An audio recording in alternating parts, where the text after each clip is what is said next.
everybody, I am Angendra. This is Alice in Wonderland, one of the newer installments of Big Fish. Um, I love Alice in Wonderland. I also love the Oz series, so I cover both of these a lot. Like pretty much anytime one of them hits my inbox, I am on it like I'm on it. So, either one. It came to my attention recently. I might have a fan. They might just be aware of who I am.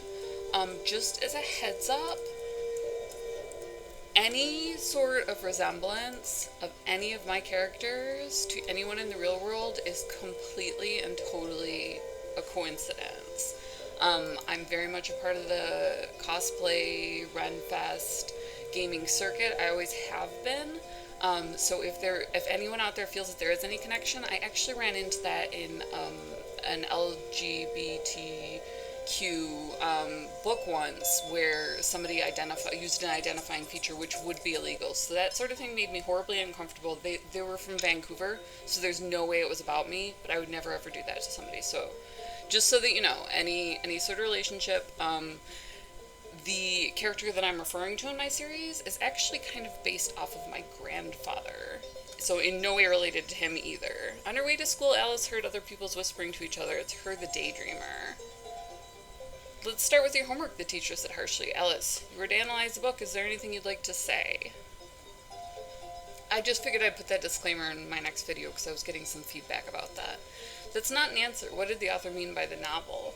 Now the teacher kept her eyes on Alice. The author likely meant to put everybody to sleep, Alice said dreamily. Shame on you. That's the wrong answer. All you had to do was see the same thing that everyone else sees, the teacher said with an angry look. I actually had an argument with one of my friends about this, about whether or not a story is public domain once it's published. It actually is, and that's why there's so many laws. On her way home, Alice was sad. Apparently I still have to read this boring book right to the end. Ew.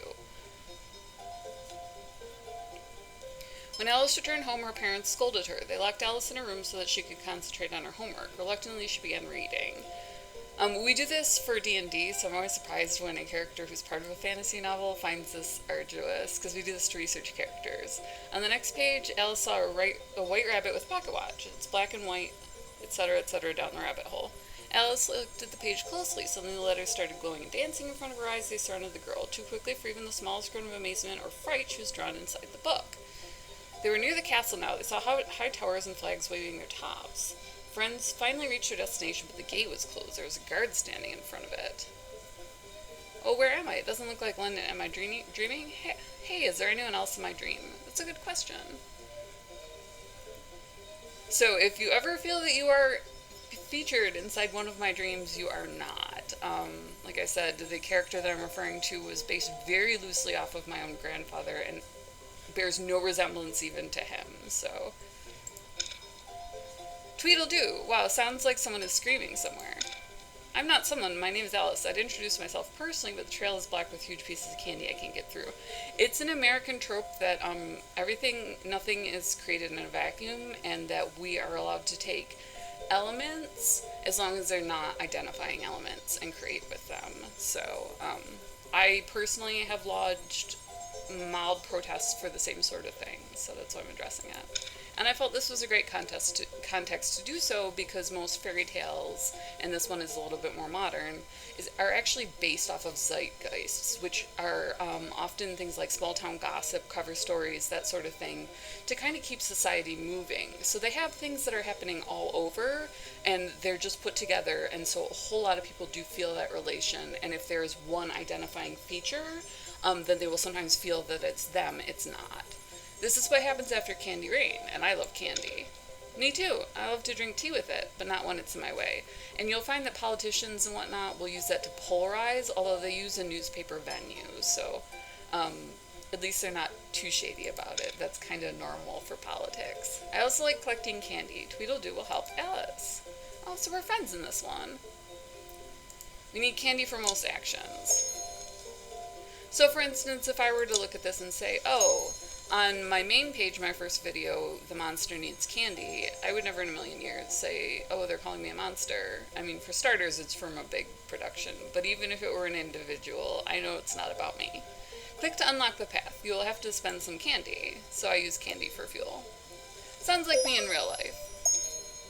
Exclamation sign marks the goals you need to achieve in order to accomplish the level. You can always check the goal of the current level here. You happen to be extremely well known in a circuit that I don't think this person frequents, but they might. I don't know anything about their personal life, nor have I researched it, so.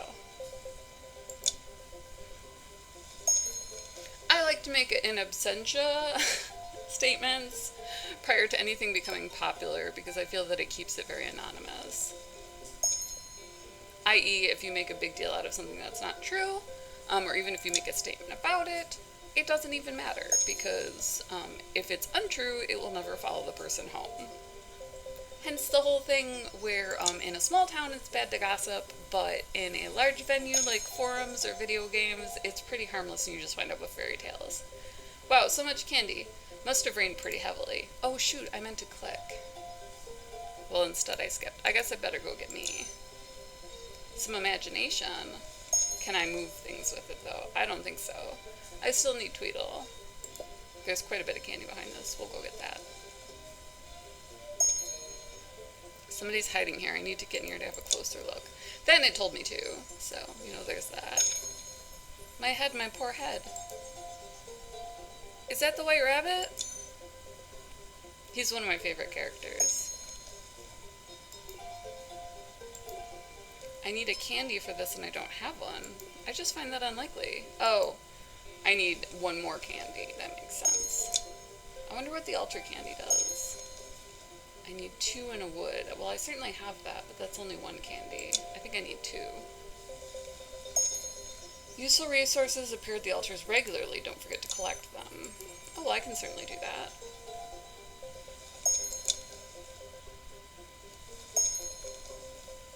Oh, if you're a fan, collab with me. We can totally hang out. Just as a heads up. I know the ways. Oh, cool, and I got more candy. The cries came from somewhere here. Click to continue. Here it is, big-eared and white. It's standing on the other side of the pit. Right, it's that rabbit in a waistcoat. Tweedle, can we help him? Looks like a job for Tweedle. Oh, it's Tweedle's job then. Well, fine. See if I care, Tweedle. See if I care. Alright, that's Tweedle's job. This one is also Tweedle's job. Now I'm going to wait for the altars. He has his own house and everything. I have like a tent. What is that even?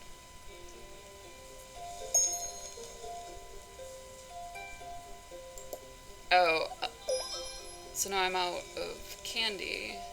Should I get more or should I just go to the next screen? We'll have Tweedle get both while I get the rabbit. Wow, you've even got a watch. My name is Alice. Yeah, I appreciate your help very much, but I really need to hurry. What a chaotic person. Perhaps we could... I love that chart. We use them in Dungeons & Dragons from way back in the day to kind of track your character so that since it wasn't you, you had to chart the development because it was very confusing. Role-playing wasn't something that people actually really did outside of theater. I have no time to chit-chat. I must find the hole. But please wait. Please stop. So the use of metaphor and the use of a persona, especially when it extended out into LARPing, we used charts and whatnot to, track the psychology of it, and to evolve our character, you had a 3x5 with their backstory and so on. He made a break at last. I shall be too late. I found the hole, but the road is blocked. I can't get through. If you promise not to interrupt me all the time, me and Tweedledee will lend you a hand. Yes, I promise I do. Help me, sweet Alice, we're running out of time. So also as a heads up, if you personally are writing, the safest way to do it is to blog. For instance, I mentioned my family in one of my sci-fi stories, and to avoid offending them, I do keep it to a blog, and it's translating into a comic. Both of these forums are relatively safe. The blog is the safest because you are allowed to write about non-fictional characters in it. Translating it into a comic will cause me to re-edit it and remove anything that might be a personally identifying feature, because you are not allowed to publish anything about real human beings, even if you're related, unless it's a memoir, in which case you do have to have a specific set of disclaimers. So this is awesome because it helps you look up the law, etc. So I will figure out literally exactly how much of this I can keep, because I did have an interesting family. My grandmother, I believe it was, she passed away when I was young, so I'm not sure if it was her or just something I heard from my aunts. I believe that she was psychic. So that led to some very interesting twists and turns in my life. And makes for some really great stories. So it was really natural to write about that, especially in light of the dystopia that I really like to explore. So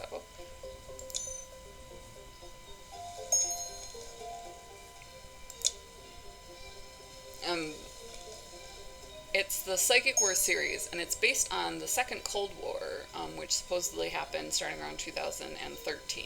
So it is really interesting, and it borrows very heavily from fairy tale elements to bring the old understanding, that old zeitgeist understanding that emerged from the Brothers Grimm in Germany as a way to organize these disparate stories that kept villages together all across Europe, despite non-common cultures and non-common languages. It helped them understand each other very much.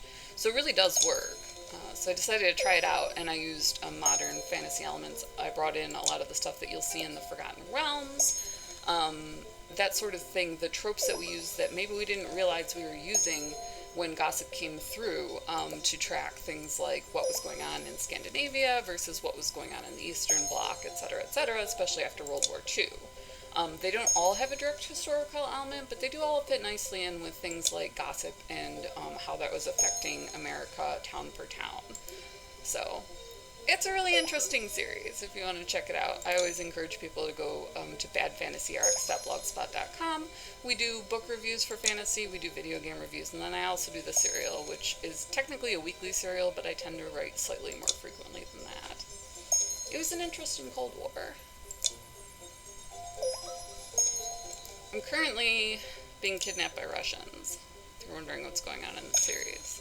Hence the fascination with Alice, because that's definitely down the rabbit hole. If you have any familiarity with Alice in Wonderland at all, when you encounter culture clash, you tend to see things in metaphor, and it makes for a very confusing experience, because the metaphors mean one thing to them going in, one thing to them coming out, and then obviously vice versa. So you have 4 possibilities, which is the ultimate crossroads as far as fantasy goes.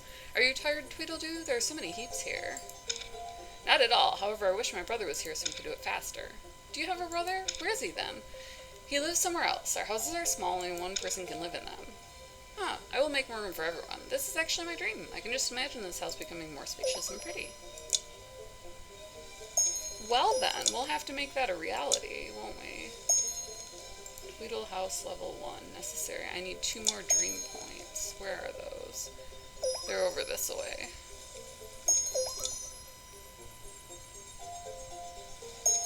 I can do that. I don't know. It gives X amount. Okay, so it just requires my dreams, and then he can continue to harvest, for instance, because I don't use any candy or anything like that. So we'll expand on his house. With this tree, you'll be able to spend candy to purchase some wood. So now I can convert. Well, this is your basic hunter-gatherer puzzle, which are really cute. Some people like them in place of, for instance, the Farmville type games, but it does satisfy that hunter-gatherer instinct. So it's a time management, but it doesn't lean so heavily on time limits. So it's cute. I like it. I like the storyline. The graphics are adorable. It's trending towards that oil painting style, which is so popular right now. Six Waves picked that up and made it huge when they started skinning polygonal objects using cross-hatching techniques, which was new and exciting and really took off on Facebook. So they have a pretty big following. So this is the new Alice game from Big Fish for beta testing it. We just give it a short run and put it on the channel so that you know what's coming next, because they don't lean heavily on anything except for us checking for, major bugs in storytelling elements or interface elements that do or don't work for us. So they're remarkably easy to work for, which is awesome because most beta testing is free. So for this and more, drop us a like and subscribe. My family's been in gaming forever. My dad was Akatosh, the god of time. I'm his kid, Alier of Wayrest. I was in Daggerfall. I was actually the quintessential anti-hero. They did it in an extraordinarily interesting way, where in my story as Empress, eventual Empress, I united Tamriel by doing everything bad that every good person had done in the entirety of the all of the Daggerfall quests put together. So it's kind of a heavy load there. Thank you so much, Mara. Marilyn wrote the stories for me and ran them past my dad and I and whatnot, so it was a really cool experience. Like I said, we've been in gaming forever. Subscribing will get you, up on, everything that's going on. So thank you so much for coming along for the ride, and as always, much love.